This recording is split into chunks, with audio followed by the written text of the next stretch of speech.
These are the moments that made the main cast of Family Guy everyone's favorite, and the moments that made them public enemy number one. So let's start with Joe Swanson. If you want to find the best of Joe, you kinda have to look into the earlier seasons, as the new version of Joe we have now is kinda just not respectable. But back in the day, he was brave and would do anything for his family, including trying to rob Carter Pewterschmidt so he could afford Susie's hospital bills in Ocean's 3.5. Guys, Bonnie's going into labor! We gotta get her to the hospital! So just as the Mayan calendars prophesied, Bonnie finally gives birth to her daughter, Susie. She's beautiful. Isn't she, sweetheart? She sure is, Joe. Yeah, but unfortunately they live in America, where hospital bills cost an arm and a leg. And well, Joe might have to part with both arms. They got the best meat on them. I got her hospital bill this morning. How bad is it? It's $20,000. Well, might have to put Susie back in there. But Season 7 Joe, ever the responsible and hardworking father, takes up odd jobs to earn the money and even gets in bed with a loan shark. Look what they did to me! My legs are useless now! What Joe needs is some generosity, and there's only one person who'd be willing to lend him the money. But they don't know who that is, so they decide to try Carter instead. But it's funnier to me if I don't. Oh, that Carter, possibly contracting stomach cancer to own the poor. Kinda have to respect the disrespect. But if he won't give the money, then they'll just have to take it. Guys, we are gonna plan a robbery. So they decide to rob him during an extravagant party where rich people come and put their money in his vault. Yeah, I don't get it either. Can't they just do an eyes wide shut party like normal rich people? Brian, do you know where Peter is? Yeah, he and the guys went to go rob your dad. I believe you. And they come close to pulling it off, but Lois talks Joe out of it. But think about your beautiful little girl. You can't watch her grow up from jail. Why not? Having a dad in prison gives her a freebie when it comes to sharing one fact about you in school. But the fact that Joe decides to back out and do things the right way is a testament to his sense of honor. He'd do anything for his family, but is willing to work even harder so he can be a father that his kids will appreciate and respect. Don't think it's worked out in the long run, but at least he tried. But based on what we end up seeing in Believe It or Not, Joe's Walking on Air, his disability has kept him humble because as soon as he was able to walk again, he became a huge jerk. What's the matter, Bonnie? Don't you want to dance? Oh, it's okay, Joe. I don't mind sitting here with you. So Joe's feeling extra down because of his handicap, worrying that he's holding Bonnie back from having a wonderful life. God, she must regret this marriage. If only there was some way for me to walk again. You could always try a good old-fashioned deal with the devil. You could probably just give him your son Kevin's soul. Not like he's using much of it nowadays anyway. But Joe decides to go a more modern route and see if the hospital could fix him. Well, there is a highly experimental new procedure. It's essentially a leg transplant. Which is apparently a real thing. Why aren't we doing this more? A shortage of legs? They should just use some arms if they run out of legs. I don't think anyone would notice. And what do you know, the procedure actually works. Well, what do you think? Oh my God, you look great, Joe! Holy crap! They still got that new leg smell. Which smells like what exactly? Does Bath & Body Works have an air freshener for that? So now that Joe's walking like he's talking, the guys' hangouts start to get a little more active. Good morning, good morning. It's great to stay up late. I'd rather be free climbing mountains than trying to learn a dance number. And when the guys can't keep up, Joe decides to kick them to the curb for some cooler friends. I realized over the last few days, the only reason I hung out with you guys is that I was and you were lazy. Since when is doing nothing considered lazy? That is a very sought-after hobby, good sir. But he's not just stopping with his friends, as he also decides to cut Bonnie off. I've outgrown you, Bonnie. I need to spread my legs and fly. If you're gonna be wearing shorts as short as those, I'd probably refrain from spreading those legs. This is a family show about violence and murder. Like the Venom symbiote, these legs have corrupted Joe, and somebody's gotta do something about it. We're gonna break your legs, Joe. It's for your own good. But I think even if Joe didn't have two working legs, these guys probably still couldn't beat him in a fight. But you know that old-timey phrase. The only thing that can stop a bad guy with legs is a good wife with his gun. My perfect ass! Oh, I'm sorry, Joe. I was aiming for your spine. And 6 shots later, Joe is once again paralyzed. This whole episode kinda erased some of the sympathy we had for Joe. Like, yeah, what happened to him is tragic, but if he's gonna be a nightmare to be around with legs, then he may have no business having them. Kids, that's why you should always practice responsible leg ownership. It just might save your life. But responsible isn't how we describe Quagmire, who's mostly known and loved for his eccentric, often inappropriate escapades with women of all colors, creeds, and orientations. He's usually seen doing anything but the right thing, but one of the times fans really loved what he did was when he helped a woman not be harmed. We're of course talking about when he freed his sister from an abusive relationship in Screams of Silence, the story of Brenda Q. Shut up and limp! We're in a handicap spot, you So when Quagmire lands himself in the hospital, for reasons you can probably guess, he's visited by his sister Brenda and her abusive boyfriend Jeff. Hey, you touching my girl? Relax, Jeff, that's her brother. Yeah, that's how it starts. Yeah, don't worry, this isn't the 1800s or the woods of Appalachia. Though, you know, I hate that I have to say that I wouldn't entirely put it past Glenn. So, as you can see, my family's here, and it's game night. We're playing... But the couple decides to stay with Quagmire while he recovers, which means he gets to fall asleep to the gentle sounds of domestic abuse every night. Can I put my nightgown back on? No, I'm not done drawing. Hopefully Jeff goes all in on this little Titanic reference and dies in a horrible accident, preferably out at sea. So the friends get together and try to convince Brenda to leave Jeff, but that can be a bit hard when you're engaged. You're getting married? Yeah, but only 'cause she's pregnant. Pregnant? Is it possible to go ahead and call CPS before the baby even gets here? It's just like baby-proofing a house. Gotta get rid of all those sharp corners and hard fists. And since the police only want to play cleanup crew in this situation, Quagmire only sees one way to go about fixing this problem. We go over there, and we do what's right. We kill a Unfortunately, we as a society have moved past the days of mobs with torches and pitchforks. I don't even know where to buy a pitchfork at this point. Plus, Joe's a cop, and he's not gonna allow any vigilante justice. Let's waste this. Which is what I would say if Joe didn't have a spine. So the guys decide to invite Jeff on a totally not suspicious night of hunting, but he clues into their plan pretty quickly. You know, Quagmire, you are pathetic.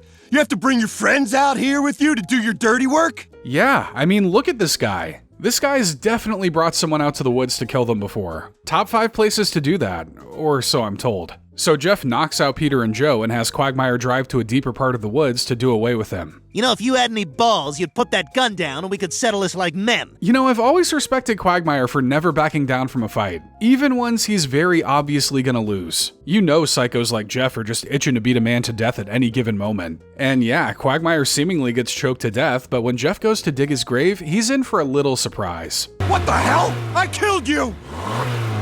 I'd choke myself every day, you Not all heroes wear capes, and not all heroes have the coolest powers. But Quagmire uses his to get the jump on Jeff and kill him once and for all. This has to be one of the most harrowing things Quagmire's ever done, putting himself in harm's way for the betterment of his sister, even going so far as to commit a heinous crime. He does those on the regular anyway, so I'm glad this is one of those times where some good came out of it. But Quagmire has done plenty of scummy things, often being viewed as an assailant and a predator. One of the clearest examples of this is when he tried to go against Peter's wishes and seduce Meg in the episode Quagmire and Meg. A little birdie told me that today is Meg's birthday. You giving me credit? Yeah, I just told him. And not only is it Meg's birthday, it's Meg's 18th birthday. The only birthday that actually matters to Quagmire. Hey, welcome to the adult club, huh? And you know what? You got another member right next door if you ever want to talk and stuff. Heavy emphasis on the stuff. He actually prefers a 90-10 on the stuff-to-talking ratio. So after a little back and forth texting like two giddy tweens, Meg and Quagmire decide to give a date a try. You know what's an interesting date? February 29th, 1960. That's Quagmire's birthday. Just a tad far from Meg's, I reckon. We have so much in common. Do you have any brothers or sisters? Yeah, I have 2 brothers. Oh, they sound terrific. And while their date ultimately just ends in a kiss, Peter knows Quagmire has more in store for a future date. Trust me, it's not happening. All right, good. Yeah, she's really making me work for it. Wow, look at Quagmire showing some restraint. What a respectful predator this guy is. Peter demands that Quagmire back off, but Glenn has no intentions of stepping away until the deal is done. I want to help you, Peter, I really do. But it's like you're asking a fish not to swim. She's legal and I'm going in. Since you want to roll with your fish analogy, how about Peter has you stuffed and mounted on his wall? And things get even more dire when Quagmire decides to take Meg up to his cabin. Peter, Quagmire has a name for that cabin. He calls it his cabin. No, he doesn't. He calls it the stuff it in. I appreciate a place or thing that's very upfront with its name. I went to Five Guys, and I swear to you, there are way more than 5 guys in there. What is going on over here? We taking our shirts off now?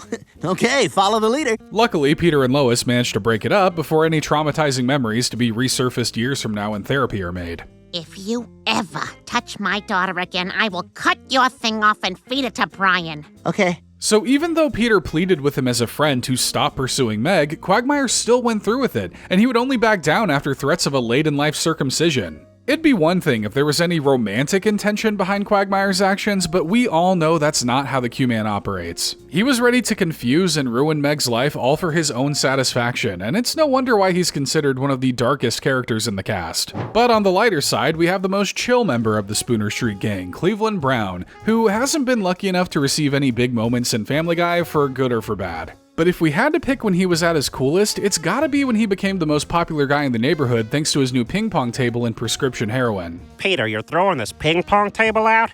Can I have it? Sure, it's all yours. So in this episode, Cleveland refurbishes Peter's old ping pong table, making him the star of the neighborhood. Can I play winner? Yeah, there's a line, bub. At first I was gonna say that 2 paddles seems like cheating, but I think not being able to bend your arms probably evens that out. Honestly, Mayor West could probably just pick up Seamus and use him as a paddle. But as Cleveland's lawn becomes more and more popular, Peter starts to get annoyed with all this pinging and ponging. It's okay. I'm sure that noise won't make me go insane. Buddy, that ship sailed years ago. If you were to get any more insane, you would just horseshoe back around to being super sane. Peter does his best to convince the guys that ping pong is so 2 days and 3 hours ago, but the positives to hanging out at Cleveland's just keep coming. Come and get your A&W cream soda floats. Holy crap! That's a huge frickin' brand! Game recognizes game. You don't want to skimp on your cream sodas for a cream soda float. If you tried handing me a CNC cream soda float, I would spit in your face. So Peter decides to reclaim ownership of his table. Just because Cleveland had the vision to see the potential in your ping pong table you didn't, that doesn't mean you have the right to take it back. Oh hey, it's Brick Baker making his second and possibly final appearance on the show. They really gave up on this guy faster than Lacey Chabert gave up on them. So Peter tries to destroy the ping pong table in the dead of night, but Cleveland was anticipating that. You mad because people have been enjoying my ping pong table? No, I'm mad they've been enjoying my ping pong table. A stunning show of emotional maturity from Peter here. He's got that same energy as that one kid who also gets presents at another kid's birthday party so he doesn't poop his pants in anger. So let's solve this like children. A game of ping pong for the table. Whoever wins keeps it. An agreement as old as time, or at least as old as ping pong. So when the sun rises, Cleveland and Peter engage in the most heated game of ping pong Quahog has ever seen, set to the sultry tunes of the sweatiest, most ripped saxophone player you've probably ever seen. I'm sorry, why is this guy not playing at every sporting event? I want him everywhere from baseball to power slap. All right, Peter. Game point. But in this moment is when we see Cleveland's true colors. He realizes how much this means to Peter and how he doesn't want to let a table get in the way of the two's friendship. Cleveland, being the bigger man, lobs Peter an easy one so he can win, and all Peter has to do is give it a tap. Well, just like the aforementioned power slap, this game was never worth all the concussions, so the 2 men end their feud in a truce. This was a great show of Cleveland's character, not only his willingness to be the mature one in this situation, but it also shows how well liked and regarded Cleveland is in the community. Just don't tell these guys about Cornhole. That's a middle-aged dad game that might just set them off like a nuclear reactor. And honestly, Cleveland is so mild a character that he really hasn't done a ton to hate him for. But if we had to pick one, it would be the fact that he cheated on Donna during his bachelor party as revealed in Dr. C and the Women. And if I charge my first patient $117,000, I'm right back in it. So since Cleveland moved back to Quahog, he's been needing a new job, and his friends convince him he'd make a great therapist. I mean, don't you just want to lie back and spill all your secrets into that mustache? That's how he got my YouTube password. If you're confused about all those different thumbnails, that's his doing. You don't want to outshine your father. Oh my god. Oh my god. Kinda feels like being in a padded cell, but you gotta admit, that man, his tree, his coat rack, and his tissues look good in tweed. But it turns out having a friend in the therapy business isn't all it's cracked up to be, especially when your wife starts going to see him. The problem is you. What?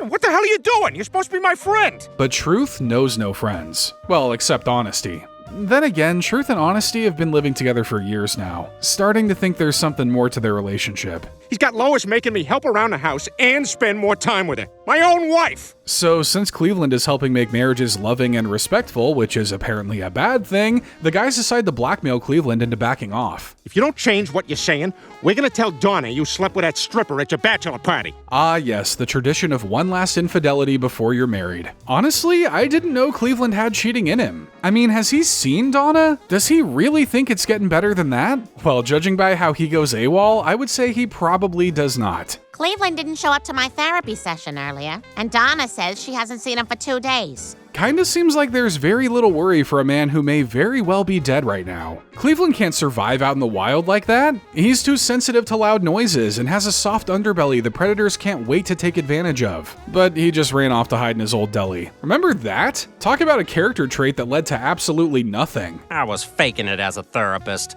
I've been back almost a year and I still got nothing going on. Having nothing going on is kinda par for the course of this guy, isn't it? So while this secret never really comes to harm Donna or Cleveland, it still shows a deplorable side to Cleveland you may not have been aware of. And who could blame you? Like the man said, he's still got nothing going on. And in a similar boat is Chris, though he's received noticeably more attention than Cleveland. As the years have gone by, Chris has proven himself to actually be one of the more level-headed and honorable members of the family. He's still a bit of a weirdo degenerate, but who says you can't be both, huh?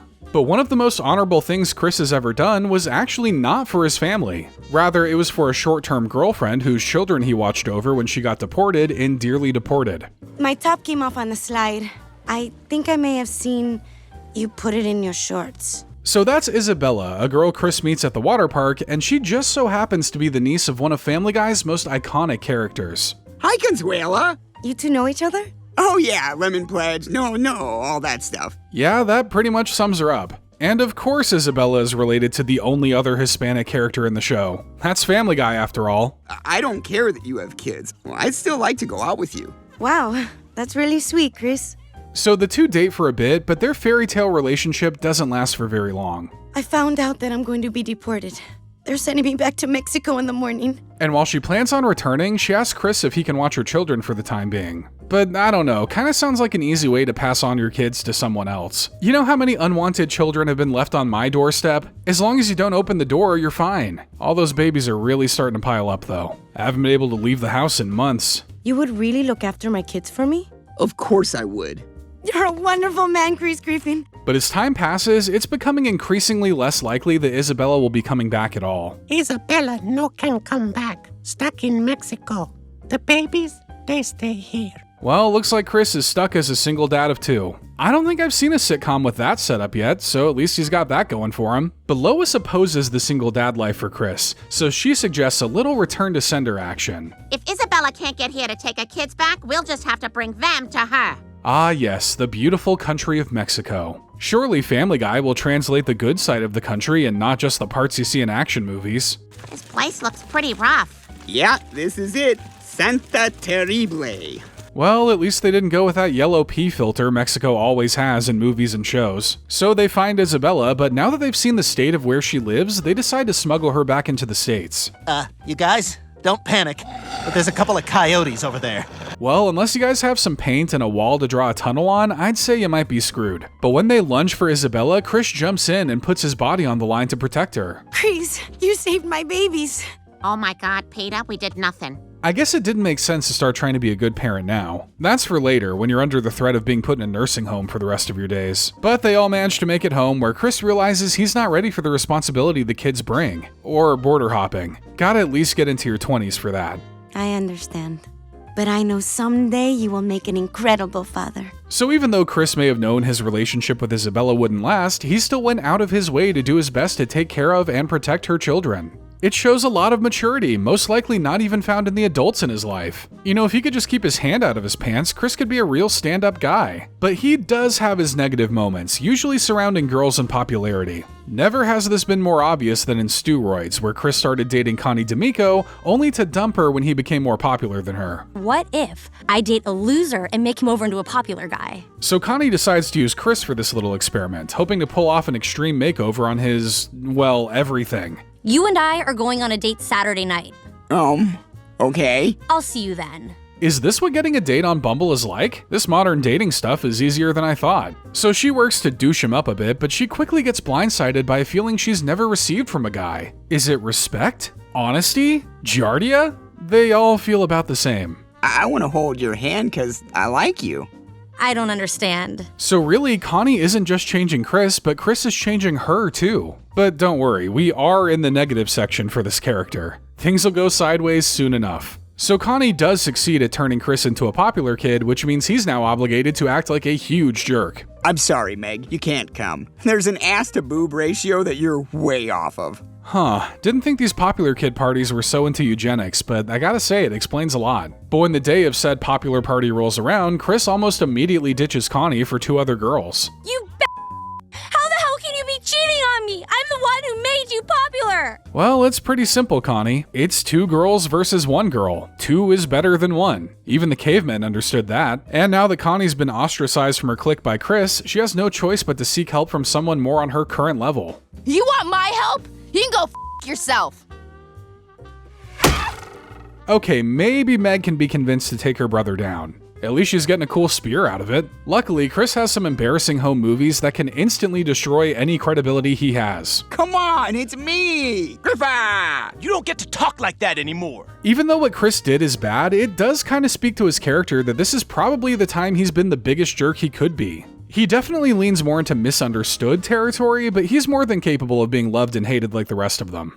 But if we're talking capable, we've got to talk about Meg. Despite having a reputation as the most hated character in the show, mostly created by the show itself, Meg has come a long way, even becoming one of the more enjoyable characters in the roster. A big part of this has come from the show giving Meg things she's actually good at, including athletics. And this skill set perhaps brings her no greater success than when she used her cross-country skiing abilities to save Peter from North Korea in Griffin Winter Games. I'm a athlete. Didn't know it.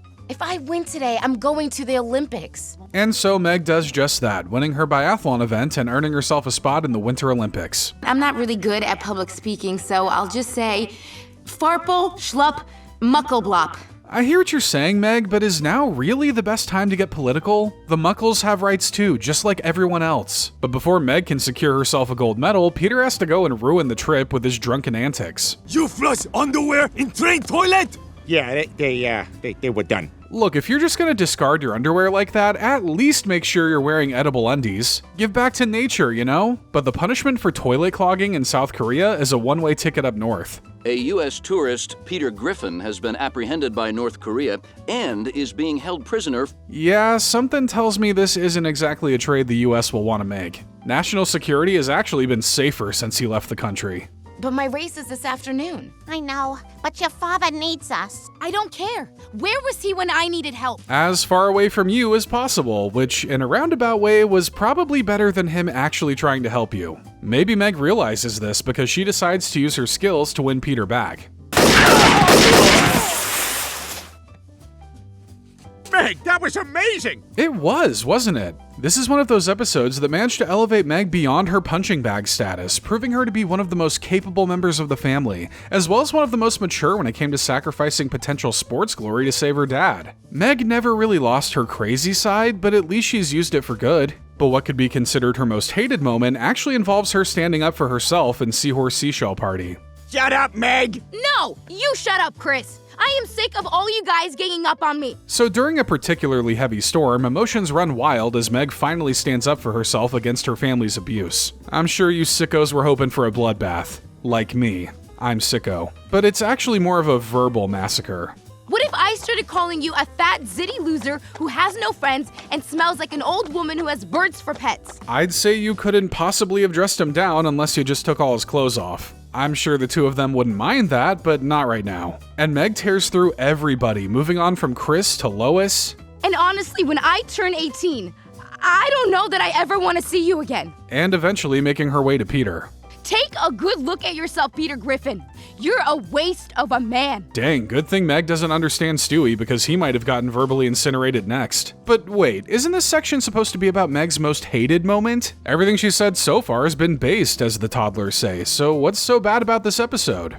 Do you think it's possible that this family can't survive without some sort of lightning rod to absorb all the dysfunction? Ah, yep, there it is. So Meg essentially walks back all of her criticisms of her family to keep them together, basically deciding that her place in life is to be the target of their anger and insecurities. Great. You're a Yes.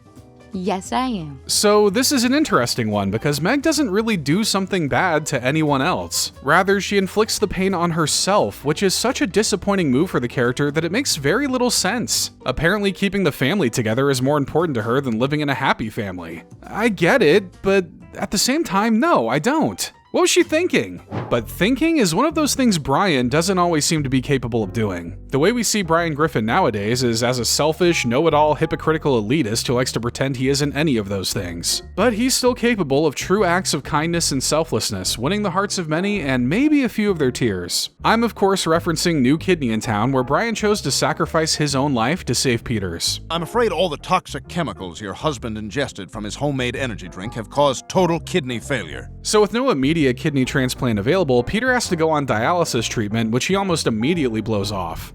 You don't look so good. What are you talking about? I feel great. Like I could go another 20 years or more.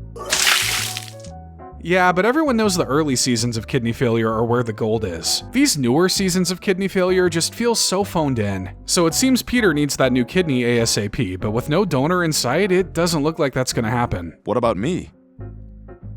Is that possible, Doctor? Sure, why not? We only pick and choose which rules of logic we decide to abide by in this town. But it turns out this would come at a cost. The procedure would kill you. Well, you either die the hero or live long enough to see you crumble under the weight of piling medical debt. And while there are many, many people whose lives would probably be more worth sacrificing for, Brian decides to do it. I'm a dog. I have another 8 years at best. I'm willing to give that up so you can have another 40.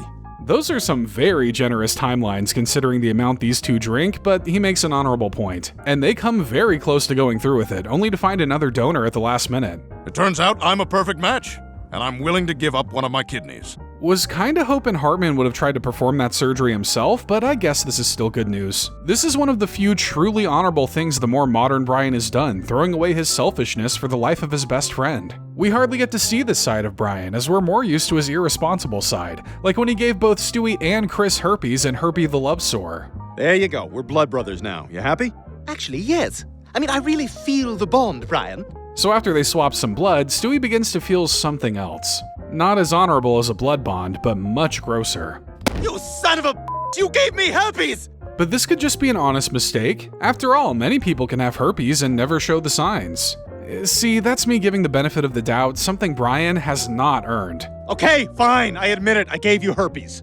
You And apparently, Stewie isn't the only one Brian gave herpes to. What the heck's going on in this house where this is just a common occurrence? He knew he had herpes and he didn't say anything. Maybe he was mad I gave him fleas. I don't know. Damn this episode for making me have to Google if dogs can give humans herpes. They can't, but now that's on my search history and now I'm probably on some kind of list. So Stewie and Chris decide to ruin every last bit of Brian's credibility until he finally apologizes for what he did. I guess I was just too embarrassed to admit I had herpes. It was a rotten thing to do, and I promise I will never lie to you again. That in itself was also a lie. Brian's the kind of guy who's more upset that he got caught rather than the fact that he betrayed his best friend. And while he still continues to make some scummy decisions to this day, this has to be the grossest and irresponsible thing he's done. There's a reason why no one likes to talk about this episode, and coincidentally, why we've talked about this thing like 3 times. But one of the most talked about characters in the show is Stewie, perhaps the most beloved character on the show, due in part to his mix of genius intellect and childish tendencies. Anytime those get to take center stage leaves fans happy, which may explain why Baby Not On Board is considered a standout Stewie episode. Lois? Where the devil is everyone? So when the family goes on vacation, Stewie accidentally gets left behind. So you know what that means. I'm gonna take Brian's novel and replace every use of the word "and" with the word "fart." Fart. Now I realize Stewie's also got a hold of this script. Fart replaced all the farts with fart. And suddenly, sales of his novel have jumped by 25%. Who would have thought all his book needed was a little Control-F and word replacement? But eventually, the family realizes they're doing a Home Alone and decide to call up Quagmire in Cleveland to go take care of Stewie. You think he's here? Oh God, it's Cleveland and Bob Hope. You know, I think I kinda see it. Apparently the guy was a womanizer too, so Stewie isn't far off. Well, Rupert, we're out of food, diapers, and just about everything else, which means I've got to get a job. About time this kid started pulling his weight around here. If you're gonna be pooping your pants, you should at least be doing it on company time. Stewie, you've got to clean the bathroom. No, I'm not going back in there. Funny how he's cool with people handling his poo, but can't bring himself to do it for others. Looks like the diaper's on the other foot now, which probably explains how all that waste ended up on the bathroom floor. Unfortunately, Stewie isn't able to hold down this job for too long. Stewie, Shawanda said she saw you sneaking food.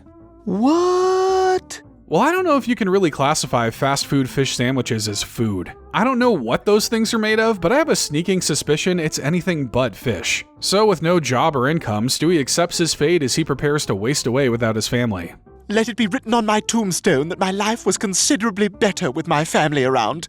Kind of a mouthful for a tombstone. How about just a classic rest in peace? But he can put off tombstone buying for the time being because his family manages to make it home. I promise with all my heart that I'll never say or do anything bad to you for the rest of the evening. So this was a solid example of what solidified Stewie as such an iconic character for so many. He's incredibly capable, yet he still has his limitations, which led to him getting himself into some funny scenarios while also showing an emotional side that connects him to the family. And while he's grown to love his family, it hasn't stopped him from inflicting harm on them. And perhaps there's no more egregious example of this than when he tried to kill Chris after learning about him and Rupert's past in The Talented Mr. Stewie.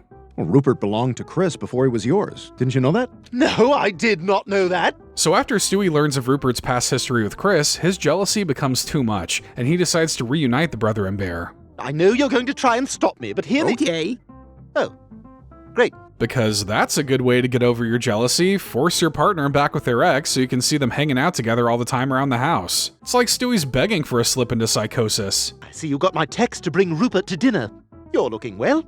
And this is Anton. So Stewie does his best to make Rupert jealous with his new fling. Rupert isn't even alive, and he can probably tell this reeks of desperation. That's how you know you won the divorce. Is a male very cheap. And somehow this got even more embarrassing. Props to Stewie. I didn't think you could make this any more pathetic. So to clear his mind of Rupert, Stewie goes on an international journey to find inner peace and the next logical step forward. I have to kill Chris and Rupert right away. Okay, maybe logical wasn't the best way to put it. I guess that's just the nature of these things. Praying mantises eat the head of their mates, and Stewie kills his brother because he had his teddy bear first. So Stewie lures Chris and Rupert to a lakeside cabin for one final meal. Chris and Rupert aren't the only ones about to be murdered, so is Stewie's Airbnb score. Turns out, hosts do not like having to clean blood out of their rental. Look, I'm afraid I can't let you go, Chris. And Stewie comes pretty close to killing them, but Stewie receives a Rupert nanny cam video from Chris at the last moment. We sit through a nice dinner, and then you go back with Stewie. Because I love my little brother, and so do you. But if you think Stewie's just gonna accept some sloppy seconds, yeah, you'd be right. So Stewie manages to save Chris and hopes they can just forget this little fratricide. Do you remember what happened? No. That's the right answer. So at this point in the show's history, Stewie was far more fleshed out than the one-dimensional genius bent on world domination we knew earlier on. He's far more level-headed and mature, which is why this moment is such a shocking example of immaturity. While he looks down on others in the family for their dumb, ill-thought-out decisions, Stewie proves he's just as capable of making dangerous decisions that really require more thought. And the same can be said for Lois, who's gone through quite the personality change. It seems like as the years go by, Lois tends to lose more and more credibility with the audience. No longer is she the mature, thoughtful mother of yesteryear, but an aggressive, harsh individual with a bit of a dark side. Yet that underlying anger and fury can be used for something great, like when she became Quahog's top female boxer in Baby You Knock Me Out. Please, Lois, come on, you gotta fight it. Come on, Lois, get in there, take her down. It'll be awesome. I'd really like to see that. So Lois gets goaded by Peter into female boxing, first just as a one-time thing, but her talents are quickly noticed. Women's boxing is a rapidly growing part of the field. You should consider your wife competing for a belt. Doesn't sound all that great. She'd probably rather fight for money, and then she can just buy her own belt. They're only a few punches away from enjoying the high-class luxury of reversible belts. So Lois goes on a tear through the circuit, eventually opting to retire at the top of her game after realizing where her fire comes from. The reason you fight so good is... Yeah, 'cause I'm making believe I'm fighting you. You think that would be a clear enough warning to Peter to be a good boy more often, lest she dons the gloves one more time. But when another boxer challenges her by embarrassing Peter, she realizes that's exactly what she needs to do. Look at me, Griffin! I'm milking me a cow! Moo for me! Moo! Thankfully, this angers Lois instead of weirdly turning her on. And after a brutal war of blood, sweat, and more blood, Lois manages to come out the victor. You did it! I love you so much! And the winner is... Lois Griffin! This is a really nice episode that saw Lois rise above her secular role as a housewife to become something even bigger. It also allowed her to manifest her anger towards Peter into something productive, even if getting a concussion can't always be classified as productive. But there have been other times where Lois allowed her place in life to bring her down, like when she became a pill addict and nearly killed Stewie in prescription heroin. Is that the delivery guy? Ooh, I hate him, I hate him, I hate him! So after a fall, Brian's prescribed some painkillers, which Lois starts to take just because she's bored. Or maybe just a half of a half, huh? Look, I'm all for tripping out and hallucinating about Chris Daughtry, but these pills are a slippery slope, and Lois has just bought herself a sled. You know, if it's good with water, it'd be even better with wine, huh? But unfortunately for her, the dog ends up finishing the dog pills, leaving her with nothing. Brian, was that the last pill? Yes, but that's fine, because my arm's all better. Maybe it is, but Lois's sense of worth isn't fixed. There's no amount of pills that can fix that, but by God, she's gonna try. Oh my God, that's the last pill. Finally, that baby of hers is worth something. He can either grab the pill or drown in the toilet, whichever happens first. Come on, you just touched it. What's all the yelling? Oh my God, Lois, what are you doing? Brian eventually helps her kick the habit cold turkey, but still, let's not forget that she almost drowned her child all over a single soggy pill. There's some pity to take on her, but her addiction nearly killed Stewie, and we're not entirely convinced she would have felt as bad about it if she succeeded. But the king of not feeling bad about anything has to be Peter. He's one of the most beloved characters in Family Guy, while also consistently being one of the most despised. His recklessness and disregard for his family often make him hard to root for, but every now and then he's able to turn it around and be a hero. A great example of this is when he finally started treating Meg with respect and even helping her get married and Peter's daughter. You were right to criticize Meg. She could not even handle this simple task. She's in there right now, taking a nap underwater. So after a flood in the house, Meg falls into a coma, due in big part to Peter's neglect. If you come out of this, I am gonna treat you like a princess for the rest of your life. Which means you're mostly gonna be kidnapped by a giant turtle. That's about the extent of my princess knowledge. But Meg does wake up, and Peter goes out of his way to make his daughter's life better. You see that fire extinguisher there? Some girls get a pony, others get their bully's eyes pierced open by broken glass. A good father does what he can. But when Meg decides to date the doctor who nursed her back to health, Peter's new protectiveness gets in the way. You know, Michael, my daughter's womb is not a wildfire for you to douse with your adolescent seed. Okay, but do you have a metaphor for what your daughter's womb actually is? Just trying to get the full picture here. Peter ends up being successful in driving them apart, but when Meg reveals she's pregnant, Peter's willing to accept their partnership. I just want to talk to him. I just want to talk to him. I just want to shoot him. I just want to talk to him. You can't shoot him! He just wants them to be together forever. He can sit in a nice, pretty urn in her bedroom until the end of time. But when Michael learns she's pregnant, he proposes to Meg, and the two intend to get married. I'm not pregnant. What do you mean? How do you know? I got my period. And on the one day you absolutely have to wear white. Well, even without the baby, Michael was still into her, so maybe there's still hope.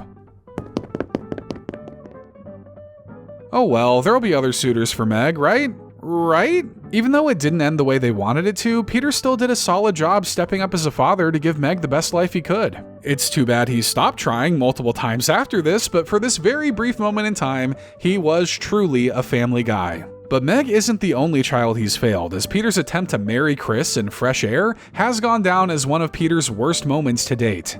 I have decided to change my will and name my grandson Chris the sole heir to the Pewterschmidt fortune. So after Chris stands to inherit all of Carter's money, Peter wants to make sure he doesn't miss out on any of that sweet, sweet cash. Hey, there he is. Oh boy, hot dogs and Nintendo, huh, Chris? But after multiple attempts at brown-nosing and sucking up to Chris, Peter realizes there's only one way to guarantee him getting some of that inheritance. Chris Griffin, will you marry me? I should be disgusted, but gosh, I sure do love a wedding. Hopefully they can at least make it to the cocktail hour before the cops come to arrest them. And they come very close to pulling it off before Lois and the family put a stop to the whole thing. It's then and only then that Peter somewhat comes to his senses. And I guess I learned it's wrong to take your son to Vermont under false pretenses to try to marry him for his inheritance. First time I'm hearing of this being wrong, but I'll take your word for it. What's made even worse about this is that Peter was actively ignoring Chris earlier in the episode, only spending all this time with him when there was a reward on the table. The fact that he had to turn to this unholy union to spend any time with his son is deplorable, and the implications of what could have been only make it worse. We love you, Peter, but man, do you make it hard sometimes. And if you loved this video, don't forget to leave a like and subscribe to the channel so you don't miss out on any new Family Guy videos.